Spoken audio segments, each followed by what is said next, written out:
अस्सलामुअलैकुम वरहमतुल्लाहि वबरकातुह।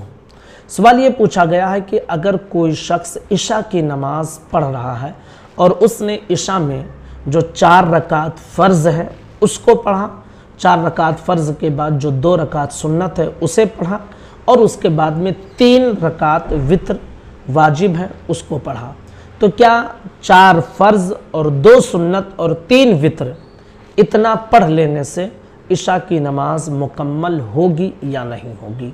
आज के इस वीडियो में इंशाअल्लाह हम इस मसले को आपके सामने क्लियर करेंगे। याद रखिए कि इशा में फ़र्ज़ से पहले जो 4 रकात है सुन्नत है वो सुन्नत गैर मुअक्कदा है। सुन्नत गैर मुअक्कदा का हुक्म ये है कि अगर कोई शख्स पढ़ता है तो उसको सवाब मिलेगा और अगर नहीं पढ़ता है तो उसे कोई गुनाह नहीं मिलेगा। उसके बाद में 4 रकात फ़र्ज़ हैं। अब 4 रकात फ़र्ज़ तो पढ़ना ही पढ़ना है और वो इंसान भी पढ़ रहा है।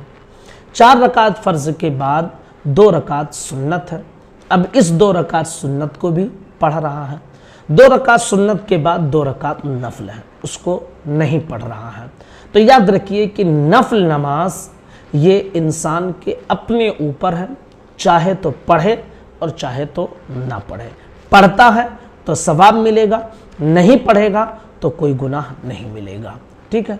2 रकात नफल के बाद 3 रकात वाजिब वित्र है, उसको वो पढ़ रहा है और 3 रकात वाजिब वित्र के बाद 2 रकात नफल है जिसको वो नहीं पढ़ रहा है।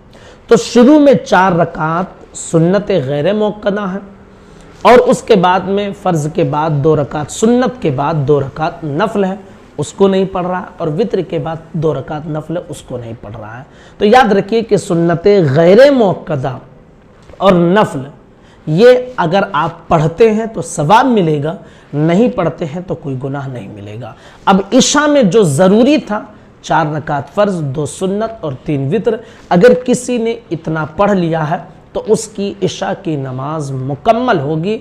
और अगर कोई शख्स ऐसे शख्स को बुरा भला कहता है तो याद रखिए कि वो बुरा भला कहने वाला इंसान खुद बुराई करके गुनहगार होगा। जब अल्लाह ने ज़रूरी नहीं रखा है तो हम और आप कौन हैं कि अगर कोई नहीं पढ़ता है तो उसको हम गलत निगाह से देखें या उसकी बुराई करें? उसकी मर्ज़ी, पढ़ेगा तो सवाब मिलेगा, नहीं पढ़ेगा तो कोई गुनाह नहीं मिलेगा। लोगों की ये मिजाज बन गया है, लोग ताकते रहते हैं, देखते रहते हैं कि कौन नफल पढ़ रहा है, कौन गैर मुअक्कदा पढ़ रहा है कि नहीं पढ़ रहा है, और फिर मार्केट भर में बवाल किए रहते हैं। भाई अल्लाह ने जब ज़रूरी नहीं रखा है तो हम और आप बंदे कौन हैं जो किसी को ज़बरदस्ती हम ज़रूरी लागू कर दें और उसकी वजह से फितना और फसाद करें और उसकी वजह से बवाल करके रखें। याद रखिए कि जो ज़रूरी है अगर उसमें कोताही है तो आप उससे समझाएं, कहें, फिर भी आप किसी से बुराई ना करें, भाई उसको बताएं कि आप ये गलत कर रहे हैं। ठीक है। और जो चीज़ ज़रूरी नहीं है तो फिर उसकी मर्ज़ी, भाई पढ़ता है तो उसको सवाब मिलेगा, नहीं पढ़ता है तो कोई गुनाह नहीं है। तो जब कोई गुनाह का काम वो नहीं कर रहा है तो क्या ज़रूरत है किसी के सामने उसकी बुराई करने की? याद रखिए कि सुन्नत गैर मुअक्कदा और नफल कोई पढ़ता है तो सवाब है, नहीं पढ़ता है तो कोई गुनाह नहीं है। गुजारिश है इस क्लिप को ज़्यादा से ज़्यादा लोगों तक शेयर करें। अस्सलामु अलैकुम वरहमतुल्लाहि वबरकातुह।